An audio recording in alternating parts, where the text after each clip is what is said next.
Seja bem-vindo, seja bem-vinda a mais um episódio do Vendendo Valor. E hoje eu conversei com o Eduardo Tristão, sócio da área imobiliária do Madrona. E eu conheço o Tristão há quase 2 décadas. Ele sempre foi uma baita referência técnica para mim, inclusive foi meu chefe na minha época de estágio. E a gente conversou sobre como ele enxerga a parte de desenvolvimento de negócio, prospecção dentro do imobiliário, quais foram as transformações da área dele ao longo do tempo, como é que a gente se porta, como é que a gente se prepara para uma reunião de prospecção. A gente falou bastante também sobre gestão do tempo, sobre liderança e a gente ainda deu umas filosofadas. Confira comigo. Começa agora o Vendendo Valor, um podcast produzido pela Struns, principal referência em vendas no mercado jurídico, com o apoio da ESPM. É até um negócio curioso, cara, que eu ia te perguntar, assim, porque eu percebi que nos últimos tempos, e até o post de hoje da sua digníssima reflete muito isso, né, da Gabi, que você começou a se engajar bastante no LinkedIn, e você foi de um jeito que eu particularmente gosto muito. Que o que a gente estava falando aqui no final do dia é uma frase de um cara, de um gringo, do americano, do Alex Hormozi, que ele fala, you have to be a category of one. E o que ele quer dizer com isso não é arrogância, ele está falando sobre marketing, ele está falando assim, cara, tirando questões práticas de desenvolvimento de negócio, visão de valor do cliente, quando você olha para marketing, por exemplo, ele fala, cara, qual que é o teu maior diferencial competitivo? É você trazer aquilo que te inspira, aquilo que te conecta, aquilo que você fala com tesão, aquilo que você fala com um lugar bacana. E aí a gente vê, obviamente, não só com marketing de conteúdo, o que eu chamo daquele enlatado. Todo mundo fazendo call to action, todo mundo fazendo coisas muito parecidas. Agora com o ChatGPT, então, virou uma lama, assim, coisas muito parecidas. E eu acho que até por isso eu gosto de gravar vídeo. Tirando questões de deepfake, que, porra, ninguém tá achando que eu tô fazendo deepfake, é inegável que sou eu falando. E do meu jeito, cara. Enfim, do meu jeito. E eu achei muito legal, porque, olhando à distância, você está imprimindo o teu... É você, eu que te conheço há muito tempo, é você que está colocando lá. Então, eu tenho 2 perguntas. A primeira como é que foi isso? Como é que foi esse processo para você? E até quem quiser te seguir aqui, até fica a dica, a gente vai colocar o teu perfil no LinkedIn aqui, para o pessoal seguir nas anotações aqui do episódio. E... particularmente, eu queria puxar o fio de que você estava falando sobre o timing, o tempo numa transação e ansiedade numa transação imobiliária. Você até usou ali uma música do Gilberto Gil, que foi, pelo que entendi, um acquired taste aí seu, não tão longínquo. Mas queria te ouvir, cara. Como é que você começou a engajar com isso? Como é que foi esse processo para você? E aí esse fio aí que você estava falando... Bruno, eu nunca fui um cara de redes sociais, assim... É mesmo, Tristão? Nunca fui um cara... sempre fui um cara muito avesso a esse tipo de coisa e muito embora eu tenha entrado no LinkedIn quando tudo era mato, né? Sou um usuário antigo do LinkedIn e eu acho que a rede social, LinkedIn especificamente, ela tomou um corpo de uma auto-homenagem, nossa, né? Para não dizer outra coisa, né? E que as pessoas basicamente estão ali para biscoitar profissionalmente as suas próprias conquistas. Então você tem ali a linha dos biscoiteiros profissionais e no nosso setor os rankings jurídicos fazem um favor enorme para a gente pode falar sobre rankings depois, eu acho que tem valor nisso, mas... ele virou um grande palco de exibicionismo, né? Quase uma coisa fetichista. E, por outro lado, o conteúdo propriamente que eu via sendo divulgado, para além da auto-homenagem, era anúncio de vaga.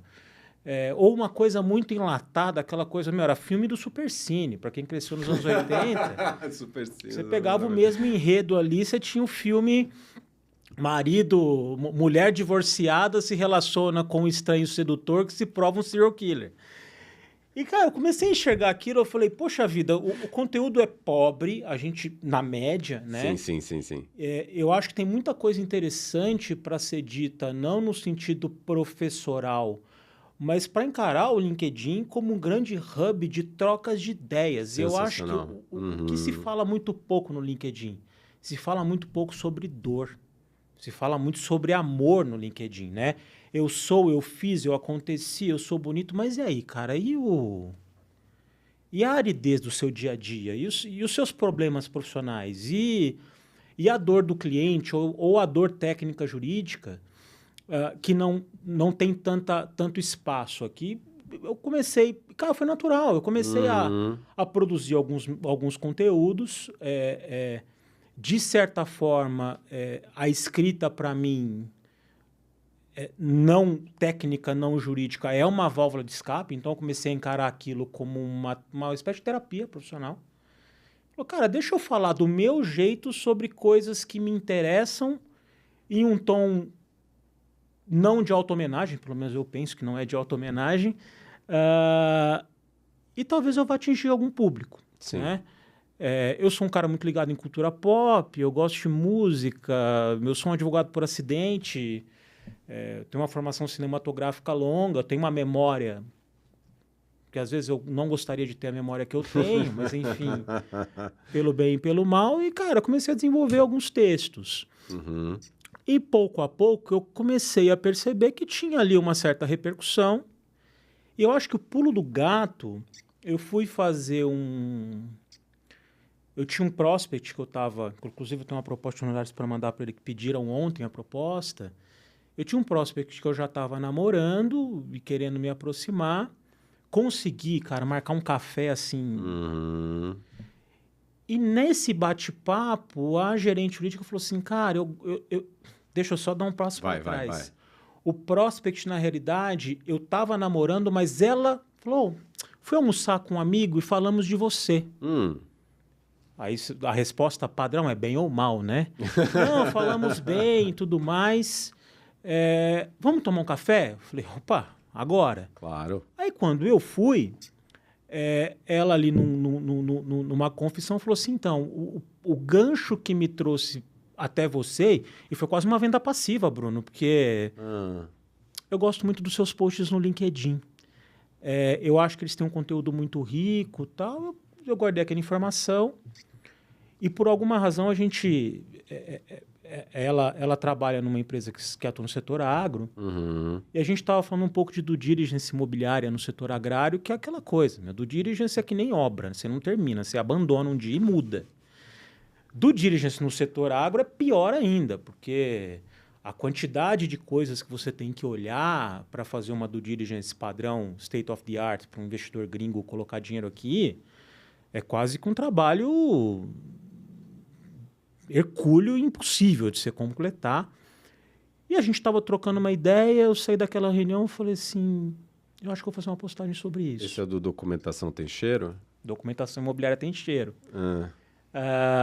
Que eu até cito, quem quiser conferir, eu cito o nome do prospect. Vou falar que é a Rafa Mukai, da Biomas, que eu tinha atendido ela na Jive, enfim. E falei um pouco da Documentação Imobiliária Tem Cheiro. E tem cheiro. E aí, eu acabo recuperando algumas coisas pela memória, né? A Documentação Imobiliária Tem Cheiro eu ouço desde quando eu sou estagiário. Talvez quem tenha falado para mim que Documentação Imobiliária Tem Cheiro é a Ana Lúcia, hoje gerente jurídica do Atacadão, com quem eu estagiei, ela era advogada pleno em 2000 no Machado Meyer. Então, assim, carrego um pouco desse repertório. Eu falei, cara, vamos ver até onde isso vai. E a coisa começou a tomar corpo. E ontem eu tava numa reunião fora, a gente está voltando a viver aos poucos a volta do presencial para reuniões relevantes de negócio. Estava em Vitória. Eu fui para Vitória ontem, passei o dia lá, para fazer uma reunião de 2h30. Mas enfim, saí às 6 da manhã, voltei às 10 da noite em casa. Pessoal mais 50 plus. E aí, na volta, trabalhei lá no aeroporto, fiz meu faturamento e tudo mais, e me veio um estalo para fazer um post novo. Então, entre hoje e amanhã aí deve sair alguma coisa. Bruno, eu sinto aqui que a gente não precisa só de um projeto de capacitação. A gente precisa que você nos acompanhe aqui ao longo da nossa trajetória de implementação. Pensando nisso, a gente criou aqui na Struns a nossa vertical de projetos de consultoria, em que a gente parte de uma análise comercial e a gente acompanha acompanha a implementação das ferramentas, das metodologias, dos processos junto, lado a lado com os nossos clientes, para que eles efetivamente colham resultados reais da nossa parceria. E a gente fica durante meses juntos. A gente não quer que os nossos clientes tenham aquela sensação que a gente vai lá, simplesmente passa um monte de ferramenta e não necessariamente vê aqui a tangibilização disso na prática. Então, além dos nossos projetos de capacitação, que a gente também tem um olhar muito prático, para os nossos projetos de consultoria, a gente sabe que o cliente não quer o projeto de consultoria, ele quer resultado, o impacto ali na ponta. Se você quiser bater um papo sobre esse assunto, vai ser um prazer. Entre em contato conosco, nosso site www.struns.com.br. Vai ser um prazer conversar com você. Mas você sabe, cara, que a gente recebeu aqui nessa temporada a Gláucia, Lauleta Fraschino, que a gente até comentou isso, são parentes, nada a ver, vou fazer uma digressão aqui. Fraschino é o nome da minha avó, né? Flávia Fraschino, a gente comentou sobre isso. Mas enfim, a Gláucia também escreve bastante no LinkedIn, e eu estava provocando ela positivamente, falando que ela estava falando da disciplina. Ela escreve textos muito legais, depois até te passo, e vai estar aqui também nas anotações do episódio, da descrição do episódio. E ela estava falando sobre a disciplina. Ela falou, eu tento escrever uma vez por mês, eu tento trazer porque tudo na vida é processo de disciplina. E eu estava falando para ela, eu falei, é muito interessante esse processo da disciplina, porque eu acho, quando você estava me descrevendo, eu acho que é que nem radar de submarino, é que nem sonar de submarino. Quando você está mais atento, esses insights começam a surgir mais. Você concorda? Você começa as sinapses estão um pouco mais pré-setadas para aquilo, e às vezes numa reunião que alguém fala um negócio que você está fazendo sobre imóvel rural, você fala, porra, cara, esse é um tema. E eu acho que isso é fascinante, porque eu li um livro há muito tempo atrás, chama A Guerra da Arte. Uma brincadeira com a arte da guerra. E ele estava falando, a Steven Pressfield, ele, se salvo engano, e ele estava falando que quem trabalha, o artista, ele considera que a musa vai vir, vai chegar tal. E aí o cara estava falando, cara, se você trata como um trabalho de sentar a bunda na cadeira e ir lá escrever, você aumenta a sua chance da musa chegar, e não você ficar esperando sem dúvida ela acontecer. Então, eu acho que tem muito desse lugar de você ficar mais atento, que é muito legal. E aí, você vê, o jeito que você falou, porra, me veio um estalo no... Essa empolgação que é legal. Você fala, porra, Bruno, mas saiu uma nova medida provisória, assim, eu não estou empolgado. Eu falei, eu sei, cara, mas aí voltamos ao que eu anotei aqui. Quando você fica pensando, porra, cara, como é que isso vai impactar meu cliente? Como é que isso vai conectar com a rotina do cara? Como é que isso vai... Então, as coisas vão meio se misturando, assim. Eu acho que tem... Eu sempre falo com a minha agência, pelo menos pra gente, cara, não tem ciência exata nesse troço. O que eu quero dizer com isso? Os caras de marketing vão querer me matar. Mas, cara, Tristão, eu já fiz post, cara, assim, animal. Eu falei, nossa, esse é um insight de desenvolvimento de negócio, assim, cara, da década, porra, negócio mega importante... Ok. Teve uma repercussão, um engajamento, ok. Tiveram uns caras mais pessoais porra, estavam passando, pensando no negócio. Eu falei, pô, vocês estão reparando isso aqui também? Buf, bomba, as pessoas comentam. Então eu falo, cara, o único antídoto que eu tenho para isso é consistência, eu fazer consistentemente. E a outra é esse carinho com o conteúdo, de falar assim, porra, cara, eu não uso call to action, eu não uso... Cara, eu brinco assim... Tem um mantra que eu sigo, que é utilidade e curiosidade. Aquilo é útil para quem está lendo?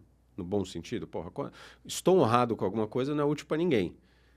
Mas na hora que eu trago putz, cara, estou vendo isso aqui, e você traz o teu pessoal por trás, a tua personalidade por trás... Trazer o pessoal, para mim, ele diz muito. Sim. Porque o que a gente vê hoje, nas relações humanas, de uma maneira geral, é a desumanização das relações humanas. Total. Então, assim, digitalização. E eu gosto muito de trazer o meu lado humano, não necessariamente o meu lado humano bom advogado, o meu lado humano falho, o meu lado humano que fica ansioso porque o tempo das operações não está sendo respeitado. Da mesma forma que eu fico ansioso com meu filho quando ele demora para colocar o croquis dele. Eu não estou respeitando o tempo do moleque. Total.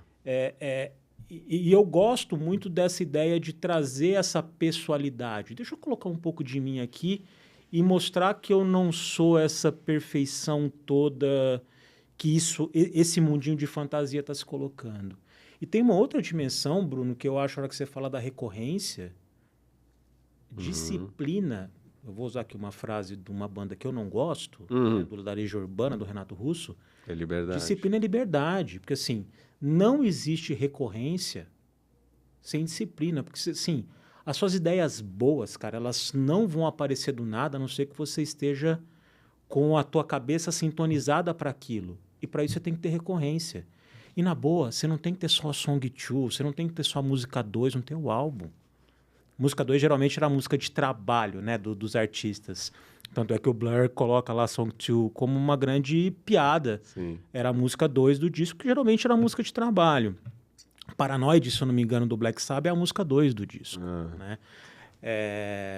Enfim, Mas deixa eu dar um duplo clique nisso que você falou, que me veio, nada a ver, né, cara? Mas me veio um negócio que você eu acho que tem tudo a ver com tempo e eu comecei a me ver nesse lugar e não tenho nenhuma conclusão, tá?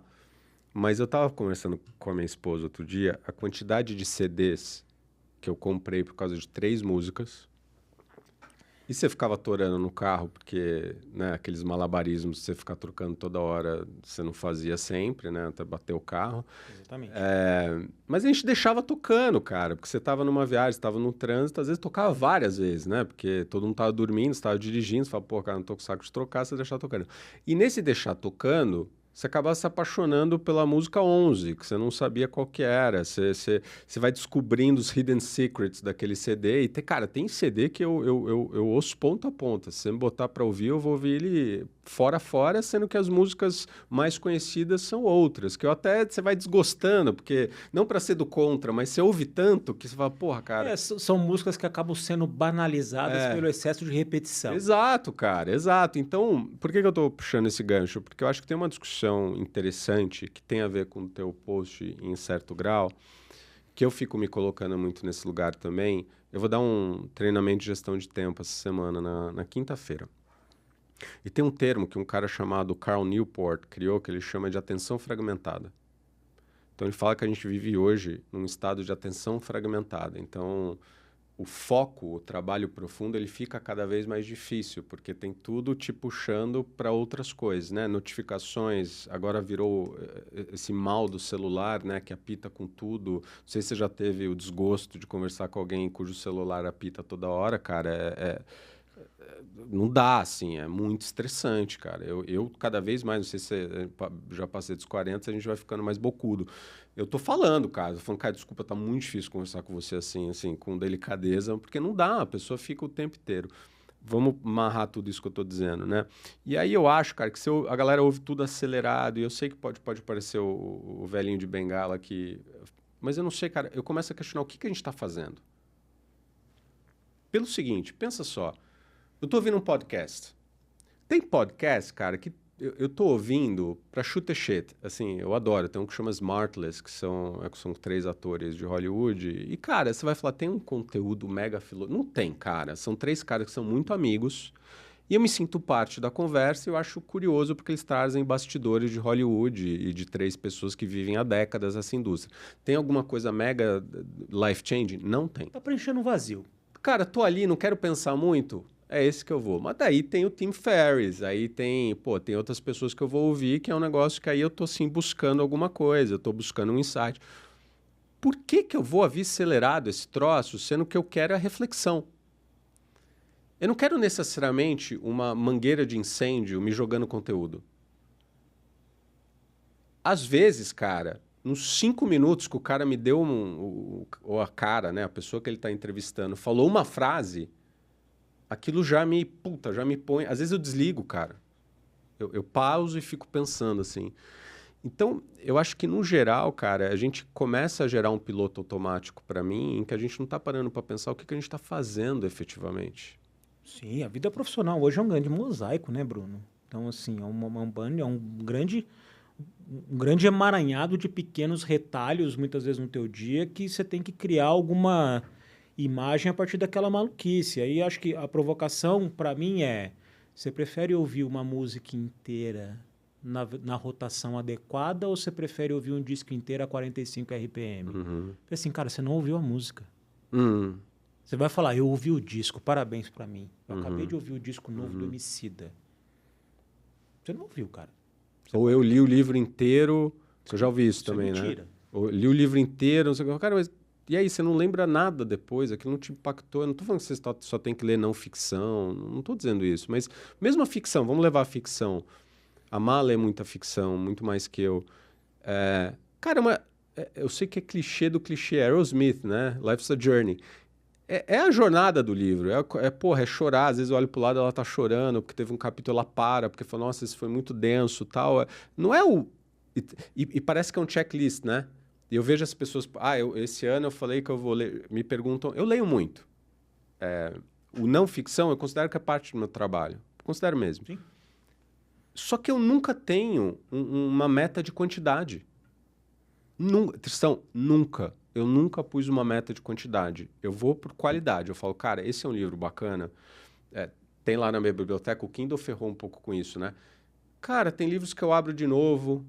Eu vou lembrar de um conceito e falo, cara, o que esse cara falou mesmo? Aí eu olho os meus grifos, eu faço resumo de livro. É um negócio que tem um pace, porque eu quero poder recall aquele negócio e juntar com o meu conhecimento, né? E ir formando o meu conhecimento a partir desses encaixes, sabe? Esses encaixes não vêm numa leitura acelerada, essas reflexões e como isso casa com isso aqui. E parece que eu tô falando, cara, então você tá falando que todo mundo tem que trabalhar lerdo. Não, saiba colocar energia e agilidade onde você precisa. Mas senão como é que você seleciona?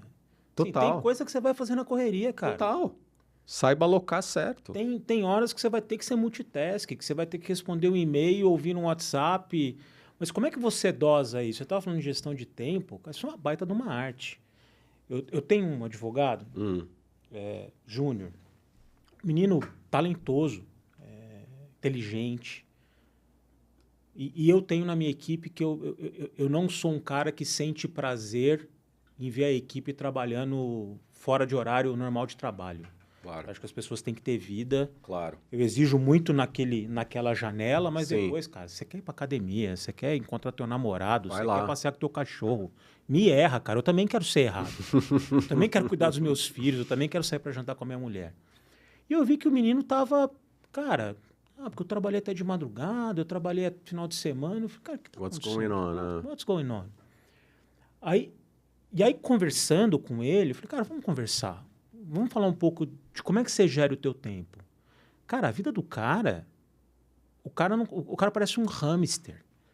Ele não consegue prender a atenção. Sabe aquele filme da Drew Barrymore, que o cara tem uma memória de 5 segundos que ele não consegue prender a atenção? Do Adam Sandler? né? Do Adam Sandler, né? como se fosse a primeira vez. É isso. E aí a gente tem que pegar... E eu acho que isso é muito geracional. Porque assim, eu não fui exposto à quantidade... Na minha formação, na formação da minha cabeça, do meu intelecto, né? A quantidade de informação que esses caras que são Gen Z foram. A gente é analógico, né, Bruno? A gente viveu a transição. Não é nativo digital. A gente não é nativo digital. E aí eu vejo a dificuldade do sujeito de fazer gestão de tempo. Eu falo, eu preciso ajudar esse menino. Precisa de sistema, né? Ele precisa de método, cara. Precisa de processo. Fala assim, como é que você vai organizar seu dia, amigão? Puta, eu não sei. Como é que você começa o seu dia? Vem cá. Você deixa um espaço, você deixa um gap time no teu dia para lidar com emergências? Não. Pô, o cara tá o tempo inteiro apagando incêndio, bicho. Não tem como você fazer uma gestão no tempo se não tiver buffer de tempo para... Agora eu preciso focar. O que eu tenho feito, por exemplo, no meu tempo livre? E aí talvez seja um pouco de erro. Como eu tenho 2 crianças pequenas, aonde é o meu gap time? Nos meus almoços. Eu geralmente tenho almoçado, ou eu almoço com cliente ou com amigos, ou eu almoço na minha mesa. Fazendo o quê? Cara, ou focando num trabalho que eu preciso focar, que eu sei que o telefone... Não sei se você já percebeu, entre 12:00 e 2 da tarde, ninguém faz reunião e o telefone não toca. O volume de WhatsApp vai lá para o chão. Eu uso essa janela ou para focar em coisas de trabalho, ou para focar em coisas minhas. Outro dia estava lá, do 12:00 às 2, durante 3 dias seguidos, 12:00 a 1:30. Fui lá planejar uma viagem para o Japão. Eu tô indo com a minha família agora no final do ano. Não sabia. Em outros momentos, estava lá, cara, revisando um contrato.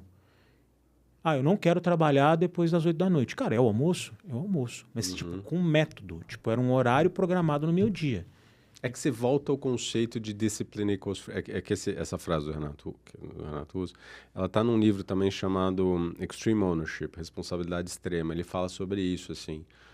São Navy SEALs que escrevem sobre liderança, processo, gestão, e eles estavam falando o quanto para eles é fundamental ter processo e gestão. Então, ele estava até falando que odeio guerra, né? Mas óbvio que você quer um lugar onde você está sendo testado do ponto de vista emocional e de ansiedade, literalmente sua vida está em jogo, né? E ele estava falando que guerra urbana, eles têm um negócio que eles vão lá e invadem um prédio, por exemplo. Eles têm que pegar toda a evidence, né? Eles têm que fazer todo um processo ali para coletar evidência, coisas que estejam lá.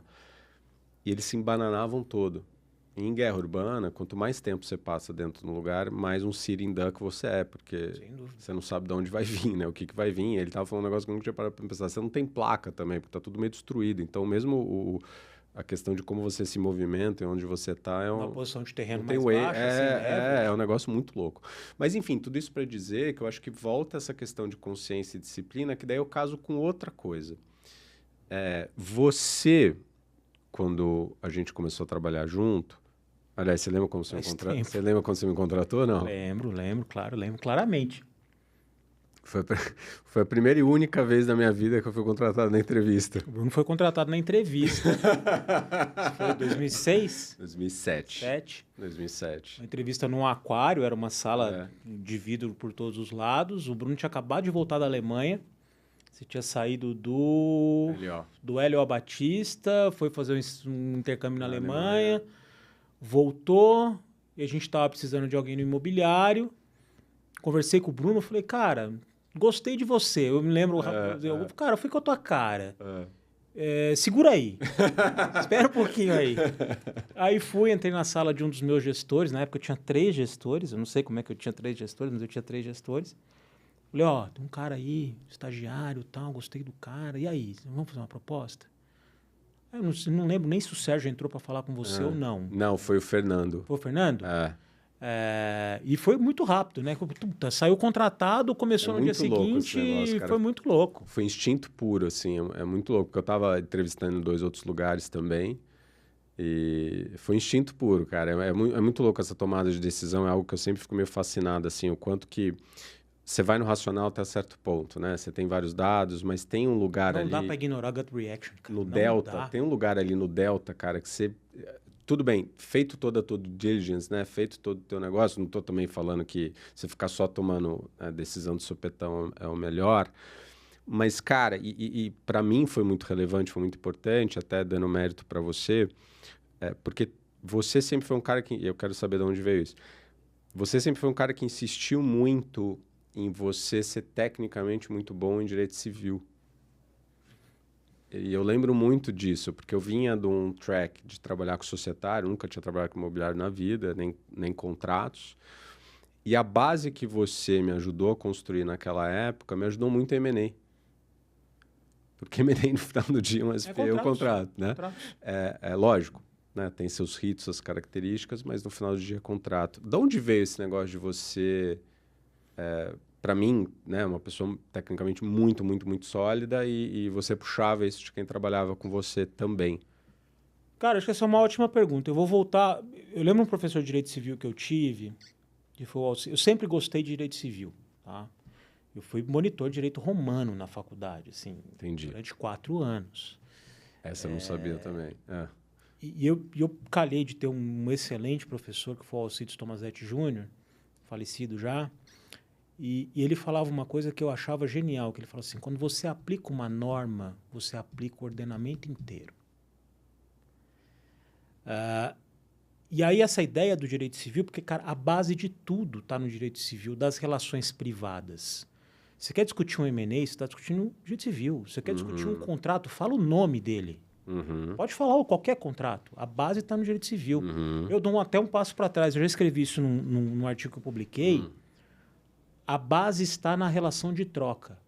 Então, se você... Quando os mais jovens falam comigo, cara, que contrato que eu preciso entender assim, de fio a pavio? Eu falo, um só. Você quer escolher um? Compra e venda. Saiba tudo de compra e venda. Porque se você souber de compra e venda, você vai saber de permuta. Porque a permuta é uma troca de uma coisa para outra. É só substituir o dinheiro por outro bem. Aliás, a permuta nasceu antes, né? O dinheiro é uma criação absolutamente humana. Você quer discutir compra e venda de serviço? Prestação de serviço. Você quer discutir compra e venda de utilidade de coisa? Imóvel? Locação. Você quer discutir uma compra e venda para fins de garantia? Olha para a origem da alienação fiduciária. Tá tudo lá, cara. E aí acho que a gente começa, pelo menos eu pensei na minha carreira assim, a minha base está aqui e eu dei muita sorte. Tem algumas coisas que são escolhas, tem outras coisas que são sorte. Perfeito. A minha primeira experiência profissional foi no Machado Meyer, no imobiliário do Machado Meyer. Machado Meyer no centro. Eu fiquei 1 ano lá. Lá, cara, foi um moedor de carne na minha vida, né? Primeira experiência profissional. Na época devia ser o 3º, 4º maior escritório do Brasil, num departamento que era um departamento pequeno, com gente muito competente, muito capaz lá dentro. Eu fiquei 1 ano no moedor de carne e falei, cara, calhei de conhecer uma moça que depois virou minha esposa, minha primeira esposa lá. Eu falei, não vou tocar um namoro aqui. Claro. Nesse escritório, e fui trabalhar num escritório pequeno. Fazendo o quê, Bruno? Tudo. Tudo. Estava falando sobre isso ontem. Eu fazia contratos? Sim. Societário? Sim. Tributário? Sim. Contencioso trabalhista? Sim. Contencioso civil? Também. Delegacia de polícia, fazer regulatório de vigilância sanitária. E aquela formação generalista, para mim, cara, ela foi um baita diferencial na minha vida profissional, porque eu vinha com uma base forte de direito civil. Trouxe uma formação de generalista. E aí eu voltei para a minha área de paixão, que sempre foi imobiliário, com outro repertório. Porque assim, cara, você quer ser um bom cantor de rock, você vai cantar só rock. Legal, assim, vamos falar, o imobiliarista é um cantor de rock. O fato de eu ter cantado samba, jazz, MPB, pagode, desculpa a batida na mesa, nas minhas outras experiências, você me avisou, cara, fez uma baita diferença na minha carreira. Se eu pudesse só dar um asterisco aí, e quero te ouvir nisso também, e se você pensar sobre a transformação da tua área ao longo do tempo, todas não, mas boa parte dessas habilidades foram fundamentais. Porque você teve uma sofisticação, você fala sobre societários, fala sobre, né, não me corrija se eu estiver errado, né, imobiliário ele passou por não sei se sofisticação é um negócio, mas é mais complexo do que era antigamente. Não, muito mais complexo. A gente, cara, operação imobiliária, basicamente você fazia venda e compra, permuta, dação em pagamento e locação. O sistema bancário financiava pouco. O mercado de capitais, a associação de mercado de capitais e direito imobiliário, ela era incipiente, né? As coisas começaram a mudar. Eu lembro que a primeira operação de securitização que eu fiz, ainda pelo Machado Meyer, eu dei uma olhada numa operação de securitização de recebíveis do HSBC. Era um CRI de agência, feita pela Rio Bravo. A Rio Bravo, na época, ficava no Brasil Invest. Fui eu lá com o computador, um notebook, que eu tinha que planilhar contrato de locação e estagiário, né? E compra um notebook dessa grossura, assim, vai pesar uns 8 quilos. Fazia barulho para... E fui lá eu na primeira operação de securitização. Não, o setor imobiliário mudou muito. Hoje você vai discutir, são poucas as operações que eu acabo me envolvendo, que são operações imobiliárias puro sangue. Né? Hoje você discute operação, que você olha, que você espremer esse suco aqui. Isso é uma operação de dívidas, que não é uma operação imobiliária. Então... E esse repertório, você fala, cara, eu nunca vou usar. Não sei. Guarda, porque as coisas mudam. E para mim, fundamentalmente, é como é que você cria lastro, como é que você cria equity. Acadêmico, equity técnico. Porque assim, outro dia eu estava pensando, eu falei assim, cara, e se eu mudasse de carreira? Se eu, já fiz tanta operação imobiliária, eu vou virar executivo, vou virar gestor. Aí eu olhei para trás, eu falei assim, cara, você entrou na faculdade em 99. Eu não tive a tua coragem, né, Bruno? Então, é isso, mas enfim. Você entrou em faculdade em 99. Você só fez isso da vida. Eu criei um equity profissional e não estou falando de reputação. Reputação, para mim, está numa outra caixa, é bagagem. Assim, cara, para eu adquirir esse novo conhecimento, eu tenho que abrir mão de boa parte desse equity. Imagina aquele cara que quer mudar de vida e abrir uma pousada na praia. O cara que tem 30 anos de advocacia, ele tem que estar muito de saco cheio dessa vida para fazer um negócio para abrir mão dessa quantidade de equity que ele investiu na carreira dele. Eu falei, olha, talvez eu possa mudar o meu jeito de trabalhar. Aí até para dar um spoiler para você, quando essa for ao ar, a gente já vai ter sido publicado, eu estou exatamente nesse momento da vida. Eu estou no momento que eu estou questionando um pouco os meus drivers, sem abrir mão do meu equity e do goodwill que eu tenho aqui de passado, né, desse backlog inteiro de conhecimento, mas assim, como é que eu aplico isso de uma melhor maneira? E aí é um pouco assim, eu não preciso trabalhar mais, eu preciso trabalhar melhor. E, cara, isso foi um exercício, Bruno, muito difícil em que eu entrei. E, de novo, acho que aqui acaba sendo um pouco parecido com o LinkedIn. É tirar um pouco essa pecha da perfeição. Aqui é muita terapia, muita reflexão de falar assim, cara, qual que é o meu motor? Eu tô exatamente, cara, lambendo o azulejo do quartinho de empregada da minha vida para entender qual que é o meu motor. E eu cheguei à conclusão que o meu motor principal que me trouxe até hoje onde eu tô é o motor da insistência. Fala mais. Porque eu sempre fui um cara muito insistente, cara, e muito insatisfeito. Com o quê? Com tudo. Tá. Com o que eu fazia, com quem eu era, com quem eu gerava, com o trabalho que eu tava. Então sempre foi um driver assim, cara, eu preciso fazer mais. Preciso fazer melhor.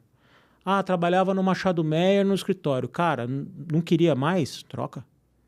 E não é que era fugaz, assim, que eu ficava 2, 3 meses. Não, meus relacionamentos foram longos. O Machado Meyer foi o mais curto. Vou pro escritório pequeno. Cara, vamos lá. Vamos remar aqui. Me dá mais. Eu quero mais responsabilidade. Sou estagiário, me passa coisa de advogado. Eu quero fazer. Quero fazer mais. Me deram um estagiário lá para eu gerir. Geri que nem meu nariz, foi muito mal, horroroso. Eu fui um péssimo gestor de pessoas, você viveu isso na pele. Não funcionou mais? Deixa eu voltar para o meu mercado. Vou trabalhar no PMK para fazer imobiliário puro. Mais. Puta, não está funcionando mais para mim. Eu vou insistir no que agora? Vou abrir meu escritório. 28 anos. Maluquice, né? Não, eu quero falar sobre isso. Abri meu escritório com 28 anos de idade. Fui insistir.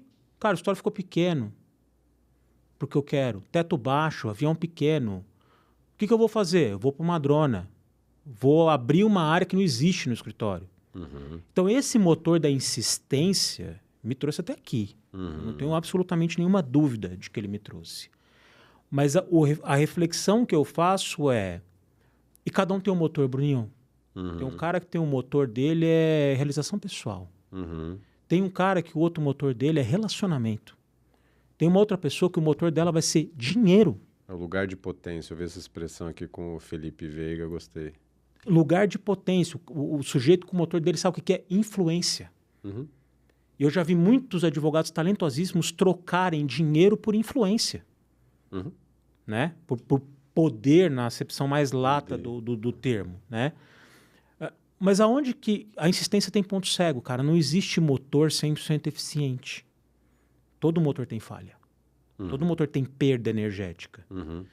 E aí, eu estava fazendo esse exercício, eu voltei a escrever esse texto ontem no avião, essa postagem do LinkedIn. Por isso que está muito fresco na minha cabeça. Quais são os pontos cegos da insistência? Cara, primeiro, o cara está sempre rodando a 5.000 RPM. Uma hora o motor não aguenta. 110, 120, 160, só para ver até quando o motor aguenta. Humberto Gessinger. Outro compositor de quem eu não gosto, mas eu vou dar o crédito para ele. A outra coisa, sabe qual que é o modo da insistência? Comparação. Você está o tempo inteiro se comparando. Total, cara. E sabe o que é o pior? Não é se comparar com o outro. É se comparar com você. O teu eu do passado. Puta, eu deveria ter feito diferente. Eu deveria ter feito melhor. E o pior, né? Às vezes você se compara com o eu que ainda não existe.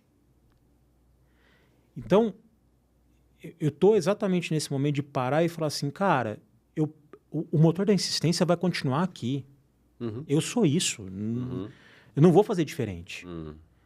Mas como é que eu balanceio esse motor da insistência e dou uma regulada nele para ele girar num giro mais baixo, mas não para eu rodar menos, para eu rodar melhor.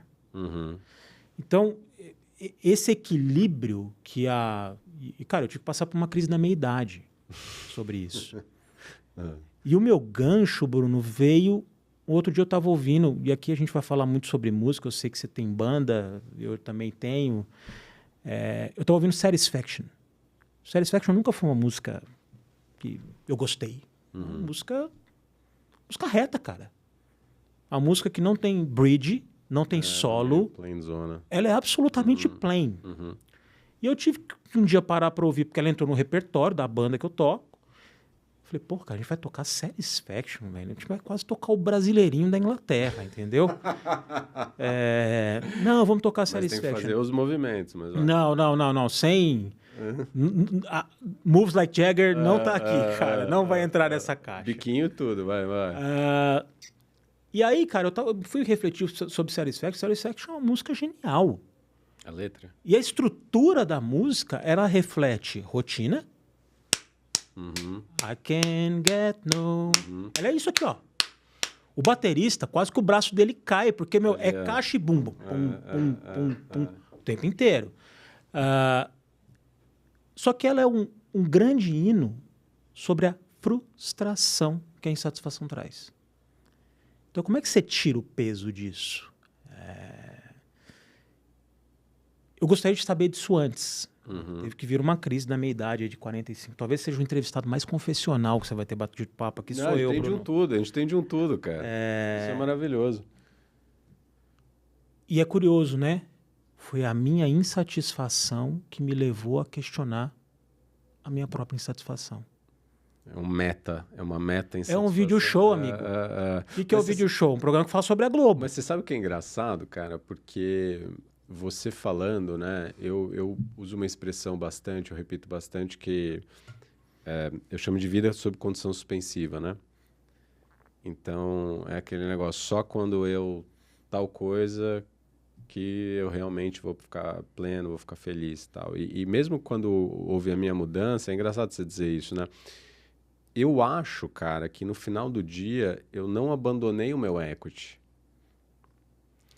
Eu acho que ele virou uma alavanca de diferenciação em outro lugar. E a gente já conversou sobre isso, acho que é por aí. Eu acho que a minha visão foi... Cara, vendas eu consigo... Eu sou um cara disciplinado, só que não é rocket science. Se eu me aplicar, e a maioria não se aplica. Quando eu comecei a ver livro de venda que não tem uma nota de rodapé, é tudo da cabeça do ser humano... Quando eu comecei a ver que os caras, um monte de busteiro que não sabia o que estava falando, um monte de turista, eu falei, não, peraí, meu irmão. De vendedor de carro usado, se eu sentar, cara, se eu sentar a bunda e estudar isso, eu vou ficar muito bom nisso. Vou ficar muito bom e dá para aprender, Então, eu olhei e falei, cara, eu vou pegar todo esse equity aqui e ele vai virar diferencial, porque a hora que eu consigo me aplicar e eu tô oficialmente desde 2018, mas eu comecei a transição em 2017. E aí tem um negócio que você estava falando do equity, cara, que quem usou essa expressão aqui que eu amei, eu dou mérito para todo mundo, cara, foi a Ana Paula Martins, do Levi. Estudei com ela. Ela falou de milhagem de voo. O teu equity também é composto por milhagem de voo. Obviamente que é o que você estudou, mas, cara, é você ter visto aquilo, é você ter vivido aquela situação, é a hora que você... Inclusive, você traz esse conforto para os seus clientes, né? Muitas vezes você vê os clientes que nunca passaram por aquilo, às vezes mega ansiosos, você fala, porra, cara, você põe a bola no chão e fala, meu, não, eu já passei... Esse negócio, eu já passei por isso, eu já vivi isso, eu já vivi algo parecido, não vi exatamente isso, mas eu consigo callback, consigo fazer uma analogia, consigo trazer, porque no que eu faço hoje, cara, eu vejo que que assim, você não existe a metodologia. Existem diversas. Estão tentando agora dizer que tem uma metodologia para serviço profissional, que eu discordo. Eu acho que, no final, a pesquisa é boa, mas eles basicamente codificaram um pouco coisas que já existiam. Então, eu acho muito... Quase um jogo de ego ou um jogo de marketing. O americano é muito bom nisso. Falar que agora desenvolveram uma metodologia para... Eu falo, cara, e o problema de você se atrelar uma metodologia... Por exemplo, o Challenger, que é uma das que eu gosto, ele foi pesquisado em 2008, no auge da crise do subprime, e ele foi divulgado em 2010. Cara, tem facetas do Challenger que, na minha visão, não cabem mais. Porque, de novo, estamos falando de um negócio que a pesquisa é de 2008, o mundo mudou muito desde então. É para jogar fora inteiro? Não. Mas o cara que só vende Challenger, ele muitas vezes fica muito preso àquele negócio. Ele não vai ter o discernimento de falar, porra, cara, eu acho que parte aqui não... Que é um negócio quase de você... Não é mudar de ideia, mas você evoluir também. Então, eu sempre brinco, falo, cara, hoje eu penso assim. Hoje, dado esse contexto, cara, é assim, amanhã, se você me confrontar com um novo dado, eu acho que a beleza de estar exposto a vários perfis, a momentos de escritório. Eu tenho cliente que, abriu dele agora recentemente, eu tenho os outros que já têm décadas. Você vai estando exposto a tudo isso e você vai aprendendo de falar, porra, cara, olha só. Que uma coisa é teoria, né, cara? O alvo é sempre imóvel, Bruno. Total. Não existe alvo estático na vida profissional. Você pode até aprender a atirar em cima de um alvo estático. Você vai lá pegar o manual de tiro do Challenger. Você fez o exemplo militar aqui, nenhuma apologia aqui a conflitos militares, mas assim... Só que na prática, cara, você vai pegar um fuzil, o treinamento que você teve lá, na prática ele vai ter que ser adaptado. A conjuntura, a situação, ao interlocutor estar do outro lado da mesa. Para mim, a advocacia hoje ela tem um grande desafio, que eu acho que a advocacia ela olha pouco para fora, ela olha muito pouco para si mesma. E aí, de novo, o alvo móvel, a gente está acostumado a repetir uma receita de bolo, e aí talvez isso tenha origem na nosso dia profissional. Ele é basicamente feito de arquétipos, né? Tudo bem, cada M&A é um M&A, mas na prática você vai fazer uma due diligence, você vai fazer um SPA, você vai fazer um termo de fechamento. Tem uma estrutura. Tem uma estrutura. Só que hoje, a hora que a gente olha para a complexidade das relações, para a complexidade do interlocutor, para a complexidade dos interesses, porque hoje eles estão cada vez mais fragmentados. Muitas vezes você passa 2 horas numa reunião, você não consegue... Entender que banda toca. Entender o que o cara quer. Nem ele, né? Talvez nem ele saiba. Né? Para mim, esse é um dos grandes desafios da advocacia hoje cara, a gente passa o tempo inteiro olhando pra gente, que a gente é foda pra chuchu, que a gente é isso, que a gente é aquilo, que a gente é técnico e tal. Pô, e o cara que tá te contratando? Não só para entender esse cara, mas para mim a maior dificuldade é a seguinte: como é que eu faço esse cara, e aí eu vou pegar o gancho do nome do teu programa, como é que eu faço com que esse cara perceba o meu trabalho numa cadeia de valor que é adequada à minha intenção? Porque a gente trabalha muito com a reatividade, cara. Eu sempre fiz assim. Eu aprendi lá no manual do Challenger que atira no alvo assim, lá do subprime, quando o negócio foi feito. Tô pegando o exemplo que você trouxe do teu livro. Mas, bicho, se você fizer assim, você vai se diferenciar de um jeito X para esse cara. Como é que você faz para se posicionar de uma outra maneira? Talvez falando menos e ouvindo mais seja um primeiro passo. Tô falando para chuchu aqui, mas... Não, mas deixa eu dar um duplo clique nisso, agora olhando para tua lojinha, depois eu quero ampliar de novo essa visão ampla, né? Trazer essa visão ampla que você trouxe aqui.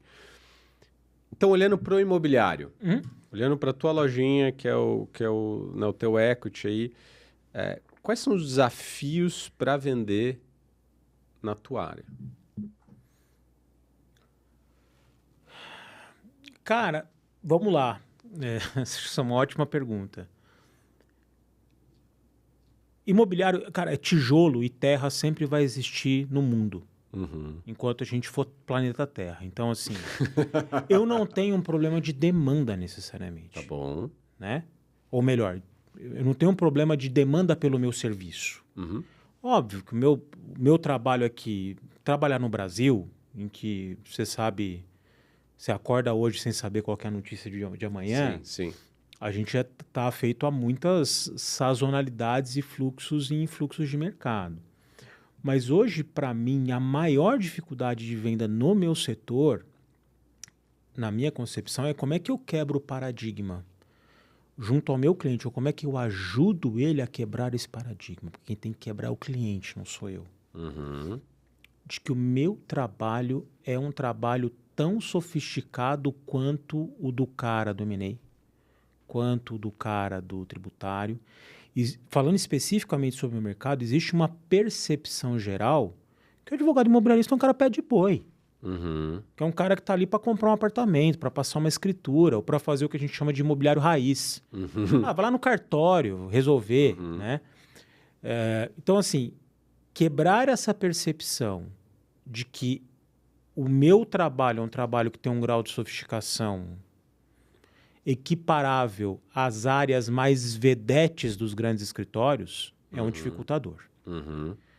2, não acho que essa seja uma realidade que eu tenha no Madrona, mas muitos dos meus pares aqui têm uma dificuldade de terem áreas standalone.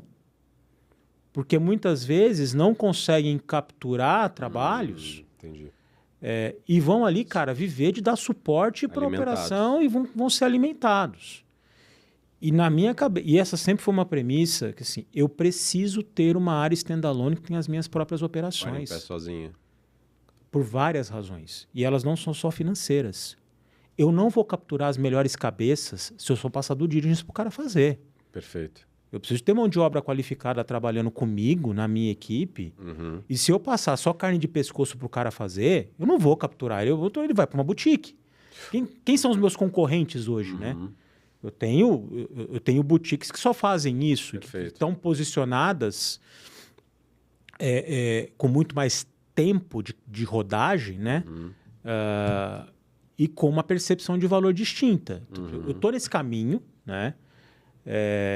Eu acho que essa aproximação do imobiliário com o mercado de capitais, em que a gente não faz só o arroz e feijão, mas eu tenho que pensar em como é que eu encaixo uma peça redonda num buraco quadrado, o cliente aparece para mim e fala assim, isso é uma operação de tijolo.